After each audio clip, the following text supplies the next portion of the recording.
مرحبا بكم مطبخ سكينه. كيرحب بكم كيجدد ترحب بكم. نتمنى يا ربي تكونوا في اتم الصحه والعافيه وانتم كتشوفوا هذا الفيديو ديال اليوم. الوصفه ديال اليوم هما مادلين او بانكيك، كيجيو عالين بمكون سحري، كيجيو مهوين خفاف بحال الريشه. الا بغيتو تعرفوا على المقادير وطريقه التحضير معكم تخليكم لاخر الفيديو. لكن قبل اللي كيشوف القناه اول مره ما ينساش يشترك، يفعل الجرس، بارطاجي مع الاهل والاصدقاء في مواقع التواصل الاجتماعي. ما تنسوش لي لايك كومونتير. احبكم في الله. المقادير: كنحتاجو 2 بيضات بدرجه حراره المطبخ من الحجم الكبير، لي بيبيت شوكولا، 2 خمارات او بيكين باودر من فئه 8 غرام. كنحتاجو هنا فلون بنكهه الشوكولاته، كنحتاجو سكر فانيلا والكاكاو ودانون او ياغوت بنكهه الفانيلا، ملعقه صغيره من ماء الزهر، كأس من الزيت، كأس من السكر سنيدة، وكأس من الحليب القياس بكاس شاي عنبة. في واحد الخلاط كهربائي كنوضع قليل من الملح، كنضيف 2 بيضات، سكر فانيلا وكأس من السكر سنيدة، وكنخلط الكل جيدا حتى يولي اللون ديالو ابيض فاتح.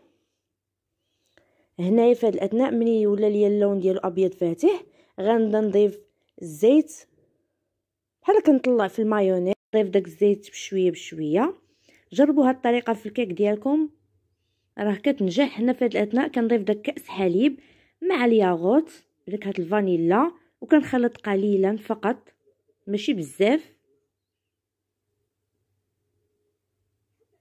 صب الخليط ديالي في واحد البول، كنضيف عليه ملعقه كبيره من ماء الزهر. انا من عشاق ماء الزهر. كناخذ الكاس الاول من الدقيق الابيض مع بيكين باودر من فئه 8 غرام مع الكاكاو المر 7.5 غرام ما يعادل ملعقه كبيره. ضروري نغربلو النواشف جيدا باش كيجينا هاد لي مادلين ديالنا مهوي وخفيف. كنخلط بالفوي قليلا. انا هاد المادلين او هاد البانكيك هزوا ليا 300 غرام ما يعادل 3 الكؤوس بكاس الشاي عنبه. هنا ضفت الكاس الثاني مع الخماره الثانيه المجموع 16 غرام. هنا غنضيف راس ملعقه صغيره من الخميره الفوريه، كتعطي حتى هي واحد الخفه لهاد البانكيك وكتخليه كيجي طالع. هذا هو السر الثاني من اسرار ديال المادلين. القوام كيكون بهاد الكثافه ما كيكونش خفيف، ضروري كيكون بهاد القوام باش كيجينا المادلين او البانكيك كيجيونا مقطنين وكيجيونا بديك الخفه ديالهم. هنا خديت هاد المول ديال البانكيك دهنته بالزبده، رشيته بالدقيق حيت انا ما متوفرش عندي داك الكؤوس. الا كانوا متوفرين عندكم استعملوهم، ما كانوش متوفرين اعملوا البانكيك بحالي. اللي متوفر عندنا نخدموا به. لهاد المول كنعمر ملعقه كبيره ونصف في كل مكان. درت الفرن ديالي يسخن على درجه 180. غندخلهم يطيبوا من التحت حتى يبداو يعطينا داك الرائحه ديالهم. عاد نفتح عليهم الفران وندير فيهم واحد الكوردو باش نشوف واش طابوا. هنا زينتهم بالبيبيت شوكولا. بغيتو ديروا الكاوكاو اولا اللوز ايفيلي الاختيار ديالكم.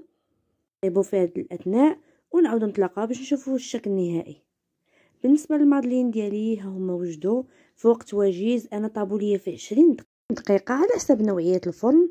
وهذا هو الشكل النهائي ديالهم. كيتزولوا بكل سهوله. هنا راه باقي سخان، حاولوا بشويه معاهم. كيف كتشوفوا جاو طالعين بسم الله ما شاء الله.